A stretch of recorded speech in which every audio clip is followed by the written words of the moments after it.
प्यारे साथियों, आप सभी का हमारे चैनल पे बहुत बहुत स्वागत है। दोस्तों, आज के इस वीडियो के माध्यम से क्लास 10th फिजिक्स का एक सबसे ज्यादा मोस्ट इंपोर्टेंट क्वेश्चन को लेकर के आए हैं, जो कि बोर्ड एग्जाम के पेपर के लिए सबसे ज्यादा अति महत्वपूर्ण होने वाला है।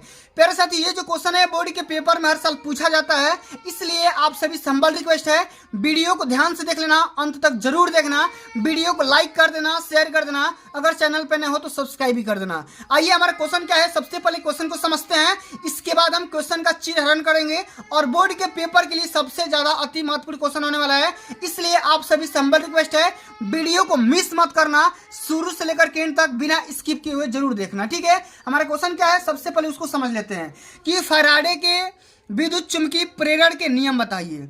ठीक है, अथवा या प्रेरित विद्युत वाहक बल का सूत्र भी हमें लिखना होता है। ठीक है, ये क्वेश्चन बोर्ड के पेपर में हमेशा आता है और ये हमेशा लॉन्ग आंसर टाइप क्वेश्चन में पूछा जाता है। ठीक है, अथवा हम ये भी लिख सकते हैं कि विद्युत चुंबकीय प्रेरण के नियमों को लिखिए, यानी कि विद्युत चुंबकीय प्रेरण के कितने नियम होते हैं उनको उल्लेख करना होता है, या फ्लेमिंग के दाएं हाथ का नियम लिखिए। तो फ्लेमिंग के दाएं हाथ का नियम मैंने ऑलरेडी समझा रखा है, अगर आप इस वीडियो को नहीं देख पाए हैं तो क्लास 10 फिजिक्स का आप प्लेलिस्ट ओपन करोगे तो उसमें इस वीडियो का लिंक मिल जाएगा। ठीक है, तो ये सबसे पहले हम ये समझते हैं कि फैराडे के विद्युत चुंबकीय प्रेरण का नियम क्या होता है। ठीक है, तो फैराडे ने चुंबकीय प्रेरण के संबंध में दो इंपॉर्टेंट नियम दिया हुआ था। ठीक है, तो दोनों नियम को हमने बारी बारी से समझाया है इस वीडियो में, आप सभी लोग ध्यान से समझने की कोशिश करिएगा।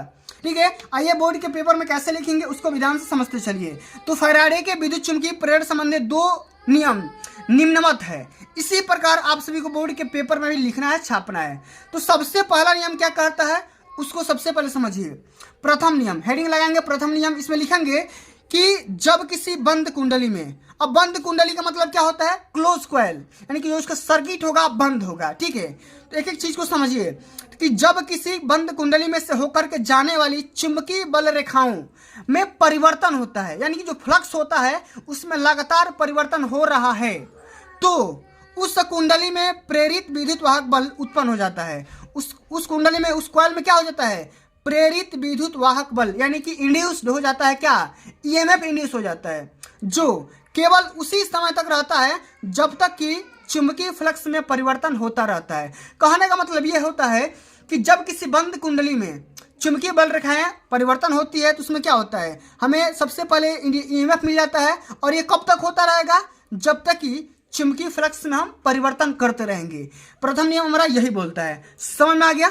ठीक है, आइए आगे बढ़ जाते हैं, अगला हमारा टॉपिक है द्वितीय नियम, यानी कि फैराडे का सेकंड नियम क्या बोलता है, इसको ध्यान से समझिए, ये बोर्ड के पेपर में हर साल पूछा जाता है। ठीक है, हमारा नियम बोलता है कि जब किसी कुंडली में उत्पन्न प्रेरित विद्युत वाहक बल का परिमाण कुंडली में से होकर के जाने वाली बल रेखाओं की संख्या के परिवर्तन की दर के अनुक्रमानुपाती होती है।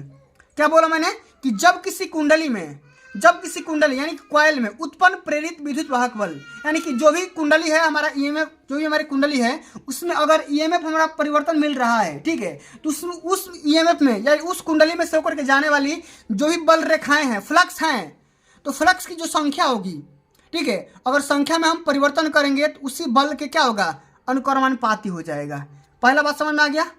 ठीक है, सभी को पता होगा फ्लक्स को हम फाई से डिनोट करते हैं। ठीक है, अगर इसी को हम ध्यान से समझेंगे कि यदि किसी कुंडली में से गुजरने वाली फ्लक्स का जो मान होगा φ1 होगा, ठीक है, और बहुत कम समय अंतराल के लिए मान लो डेल्टा टी समय बाद उसमें से गुजरने वाले फ्लक्स की जो मात्रा होगी वो φ2 हो जाएगी, यानी कि इनिशियल स्टेट में φ1 था और डेल्टा टी के बाद जो फ्लक्स है हमारा चेंज हो गया, φ2 हो गया, तो कुंडली में फ्लक्स का जो परिवर्तन का जो दर होगा, रेट होगा, ठीक है, वो क्या होगा, φ2 माइनस φ1 अपान में डेल्टा टी।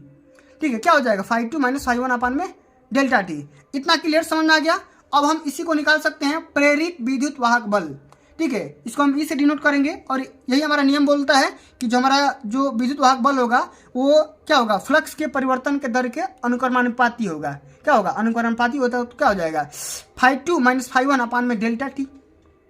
ठीक है, हमारा प्रोपोर्शनल का साइन हटेगा तो यहाँ से एक नियतांक आ जाएगा, कांस्टेंट आ जाएगा, और उसको हम क्या बोलेंगे, के बोलेंगे। क्या बोलेंगे, के बोलेंगे। ठीक है, उसको मैंने क्या बोल दिया, के बोल दिया। तो अथवा हम ये बोल सकते हैं कि ई बराबर क्या हो जाएगा, के इंटू φ2 माइनस φ1 अपान में डेल्टा टी, ये हमारा हो गया।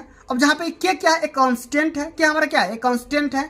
अगर हम मान लेंगे कि के हमारा अगर कांस्टेंट है तो के बराबर हम एक मान लिए, क्या मान लिए, अगर एक मान लेंगे तो हमारा प्रेरित विद्युत वाहक बल जो भी हमारा ईएमएफ होगा, ठीक है, उस ईएमएफ की वैल्यू क्या हो जाएगी, तो 5 - 5 अपान में डेल्टा टी। और सभी को पता होगा कि विद्युत वाहक बल का जो मात्रक होता है क्या होता है, क्या होता है, वोल्ट होता है। क्या होता है, वोल्ट होता है। तो इसी तरीके से हमने क्या कर दिया, फैराडे के दो जो नियम थे, प्रथम नियम सेकंड नियम, दोनों को मैंने समझा दिया डिटेल में। प्यारे साथियों, आज के लिए बस इतना ही। अगर ये वीडियो आप सभी को अच्छी लगी होगी, हेल्पफुल लगी होगी, तो वीडियो को लाइक कर देना, शेयर कर देना, चैनल पर पहली बार विजिट कर रहे हो तो सब्सक्राइब भी कर देना। मिलते हैं अगली वीडियो में, तब तक के लिए जय हिंद, जय भारत, वंदे मातरम।